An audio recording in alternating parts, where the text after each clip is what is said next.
പശ്ചിമേഷ്യയിലെ ഗസയിൽ ഇസ്രയേലി ആക്രമണത്തിൽ 43 പേർ കൊല്ലപ്പെട്ടുവെന്ന് വാർത്ത.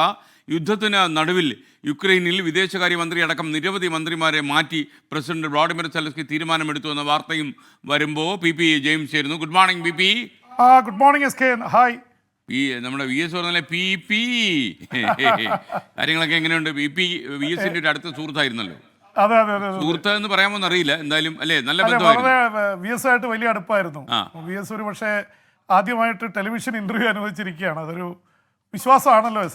വിശ്വാസമല്ലേ എല്ലാം. അതെ അതെ അതെ. ഞാനും പി വിശ്വസിച്ചല്ലേ നടക്കുന്നത്.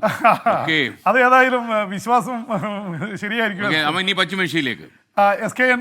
ഈ ഇസ്രായേൽ അവരുടെ ഒരു താണ്ഡവം വീണ്ടും തുടരുകയാണ്. പ്രത്യേകിച്ച് ഗസയിൽ അവർ നടത്തിയ ആക്രമണങ്ങളിൽ 43 പേർ കൂടി കൊല്ലപ്പെട്ടിരിക്കുന്നു. മരണസംഖ്യ 40,875 കവിഞ്ഞിരിക്കുന്നു എന്ന തരത്തിലാണ് വാർത്തകൾ വരുന്നത്. ഒപ്പം തന്നെ എസ് കെ ഈ ലെബനനിലെ ഹെസ്ബുള്ളയും ഇസ്രായേലും തമ്മിലുള്ള ഈ ഏറ്റുമുട്ടൽ തൽക്കാലം ഒരു ഇടവേളയിലായിരുന്നു. പക്ഷേ അതും ലംഘിച്ച് ലെബനനിൽ നിന്ന് ഹെസ്ബുള്ള റോക്കറ്റുകൾ അയച്ചിരിക്കുന്നു വടക്കൻ ഇസ്രായേലിലേക്ക്. ഒരുപാട് നാശനഷ്ടങ്ങൾ ഉണ്ടായിട്ടുണ്ട്.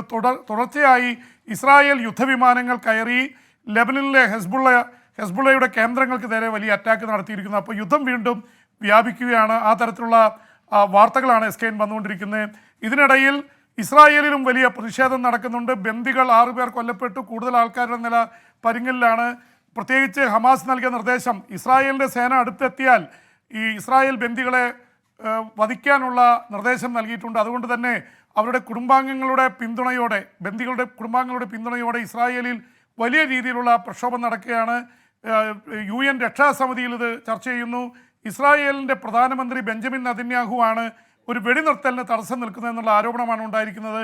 അതിനിടയിൽ എസ് കെ എൻ ഉക്രൈനിൽ ഒരുപാട് സംഭവവാസങ്ങൾ ഉണ്ടായിരിക്കുന്നു. ഒരു യുദ്ധത്തിന് നടുവിൽ പ്രധാനപ്പെട്ട മന്ത്രിമാരെ മുഴുവൻ മാറ്റി വ്ളാഡിമിർ സെലൻസ്കി വീണ്ടും എന്താ പറയുക ശ്രദ്ധാകേന്ദ്രമായി മാറുകയാണ്. അദ്ദേഹം ഒരു ഹാസ്യ നടനായിരുന്നു. ഹാസ്യ നടൻ പ്രസിഡൻ്റായി 2.5 വർഷം റഷ്യ എന്ന മൈറ്റി എംപയറിനെ നേരിട്ടുകൊണ്ടിരിക്കുന്നു. അതിനിടയിൽ സൈനിക ജനറൽമാരെ മാറ്റി റഷ്യയുടെ മണ്ണിലേക്ക് 1300 സ്ക്വയർ കിലോമീറ്റർ കയറി ചെന്നു.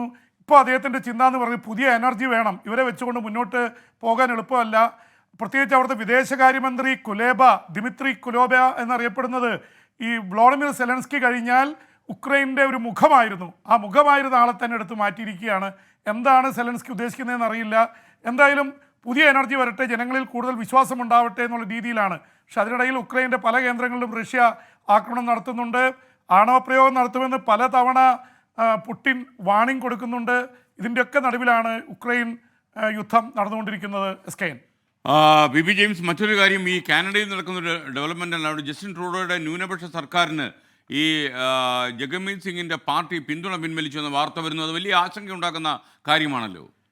എസ് കെ എൻ, തീർച്ചയായിട്ടും. ഒരുപക്ഷെ ഈ യൂറോപ്പിലെ ഏറ്റവും കൂടുതൽ ഇന്ത്യക്കാരുള്ള ഒരു രാജ്യമാണ് കാനഡ. എന്ന് മാത്രമല്ല 10,000-കണക്കിന് അല്ലെങ്കിൽ ലക്ഷക്കണക്കിന് വേണമെങ്കിൽ പറയാം വിദ്യാർത്ഥികളാണ് അവിടെ പഠിക്കാൻ പോകുന്നത്, അവിടെ ജോലി ചെയ്യുന്നത്. ഇതൊക്കെ ജഗമീത് സിംഗിൻ്റെ പാർട്ടി ഒരു പഞ്ചാബ് പാർട്ടിയാണ്.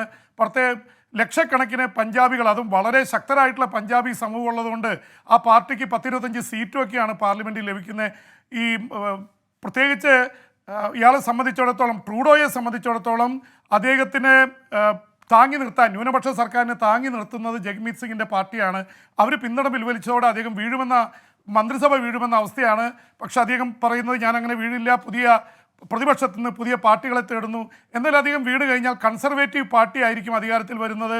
അവർ അധികാരത്തിലെത്തിയാൽ ഇപ്പോൾ ഇന്ത്യക്കാർക്ക് ലഭിച്ചുകൊണ്ടിരിക്കുന്നതൊക്കെ നിർത്തും. കാരണം അവിടെ ഭയങ്കര രീതിയിലുള്ള തൊഴിലില്ലായ്മയും പ്രശ്നങ്ങളുമാണ്. അത് വരുത്തിയത് ജസ്റ്റിൻ ട്രൂഡോ ആണ്. വിദേശത്ത് നിന്ന് ഇന്ത്യ അടക്കമുള്ള വിദേശത്ത് നിന്ന് ഒരുപാട് പേരെ അങ്ങോട്ട് കൊണ്ടുവന്ന് പ്രശ്നങ്ങൾ ഉണ്ടാക്കിയെന്ന ആരോപണം ഉയർത്തിയിരിക്കുന്നു. ഒരുപക്ഷേ ആ തരത്തിലുള്ള നിലപാടെടുത്തതിൻ്റെ പേരിൽ കൂടിയാണ് പഞ്ചാബികൾ ധാരാളമുള്ള ജഗ്മീത് സിംഗിൻ്റെ പാർട്ടി ഈ ജസ്റ്റിൻ ട്രൂഡോയ്ക്കുള്ള പിന്തുണ പിൻവലിച്ചിരിക്കുന്നത്. കാനഡയിൽ രാഷ്ട്രീയം മാറി മറിയുന്നു. ഒരു പക്ഷേ ജസ്റ്റിൻ ട്രൂഡോയുടെ പാർട്ടി അധികാരം നഷ്ടപ്പെട്ടാലും അത്ഭുതപ്പെടാനില്ല. ഇന്ത്യയുമായിട്ട് ജസ്റ്റിൻ ട്രൂഡോ വലിയ രീതിയിലുള്ള ഫൈറ്റിലാണ്. പ്രത്യേകിച്ച് നരേന്ദ്രമോദി സർക്കാരുമായിട്ട് വലിയ രീതിയിൽ പ്രശ്നങ്ങൾ നടന്നു. അവിടുത്തെ ഒരു നേതാവിനെ, ഖാലിസ്ഥാൻ നേതാവിനെ ഇന്ത്യയാണ് വെടിവെച്ച് കൊന്നതിൻ്റെ പിന്നിൽ എന്നുള്ള ആരോപണം പാർലമെൻറ്റിൽ കനേഡിയൻ പ്രധാനമന്ത്രി തന്നെ ഉയർത്തിയിരുന്നു. അദ്ദേഹത്തിനെതിരെ ഇന്ത്യ പ്രതികരിക്കുകയും ഒരുപാട് പേരെ പുറത്താക്കുകയും ചെയ്തു. കാനഡ ഇന്ത്യ ബന്ധം വളരെ വഷളായിരിക്കുന്ന സമയത്താണ് ജസ്റ്റിൻ ട്രൂഡോ സർക്കാർ വീഴാൻ പോകുന്നത് SKN. Okay, thank you Vivek James. ഇനി വിദേശ വാർത്തകളുമായി നമുക്ക് നാളെ കാണാം.